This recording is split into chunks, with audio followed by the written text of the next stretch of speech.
बाप की बेटी शिल्पी को मुकेश पसंद होता है, लेकिन दोनों के बीच हैसियत की दीवार खड़ी होती है।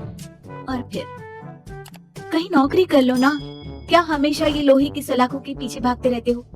कितनी मेहनत करते हो। शिल्पी, नौकरी से कुछ नहीं होगा। तुम लोगों की हैसियत तक पहुंचना है तो अपना ही बिजनेस करना पड़ेगा, वरना तुम्हारे पापा किसी और से तुम्हारी शादी करवा देंगे। अच्छा, ऐसे किससे करवा देंगी? मैं तो तुमसे ही शादी करूंगी। बोल दिया तो बोल दिया, बस। मुकेश उस बेचारी को समझाता भी तो क्या। दुनिया के रीति रिवाजों से काफी दूर थी शिल्पी।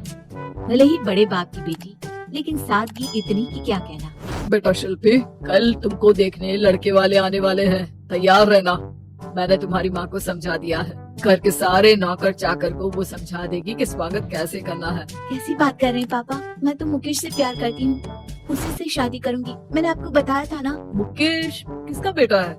वो स्टील किंग सिंघानिया का या वो जो बड़े ज्वेलरी वाले हैं मेहता उनका? नहीं नहीं पापा, वो अपना ही काम करता है, लेकिन एस्टेब्लिश नहीं है अभी। पापा, वो आपके पास तब आएगा जब कुछ बन जाएगा। आप प्लीज थोड़ा सा वक्त दे दीजिए। पिता को शिल्पी की बात पर गुस्सा आ जाता है। वो उससे कुछ नहीं कहते और शिल्पी की माँ के पास जाते हैं। ये संस्कार देकर बड़ा किया तुमने शिल्पी को, और कैसे मैं किसी भिखारी के साथ उसकी शादी कर दूं? कौन है ये मुकेश? मैं जानती हूँ, बड़ा ही होनहार लड़का है। शिल्पी से बहुत प्यार करता है और शादी करना चाहता है।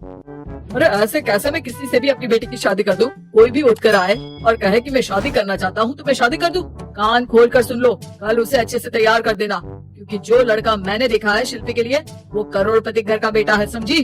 लाख मना करने पर भी शिल्पी को उस लड़के से मिलवाया जाता है जो उसके पिता ने उसके लिए देखा था। देखिए, मैं किसी और से प्यार करती हूँ और उसी से शादी करूंगी।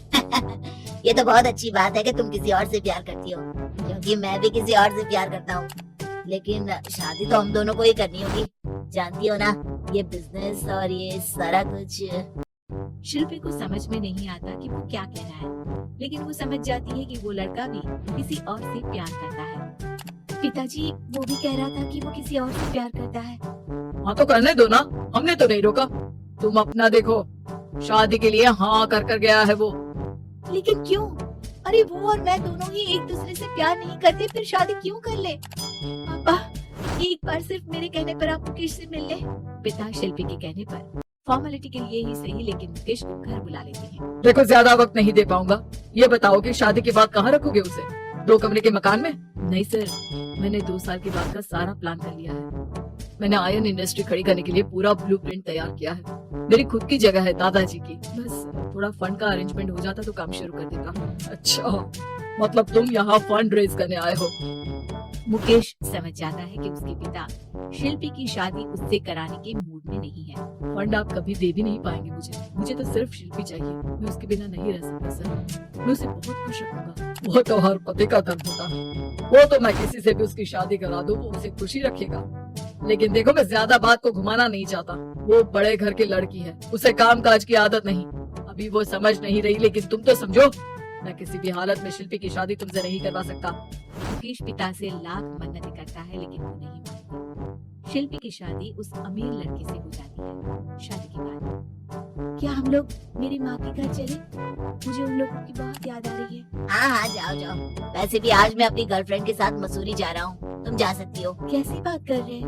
अब हम लोगों की शादी हो गई है, आप कैसे किसी और लड़की के साथ जा सकते हैं? अरे मैंने तो तुम्हें शादी के पहले ही बता दिया था कि मेरी कुछ गर्लफ्रेंड्स हैं। अब प्लीज ये टिपिकल बीवी वाला रोना धोना शुरू मत कर देना।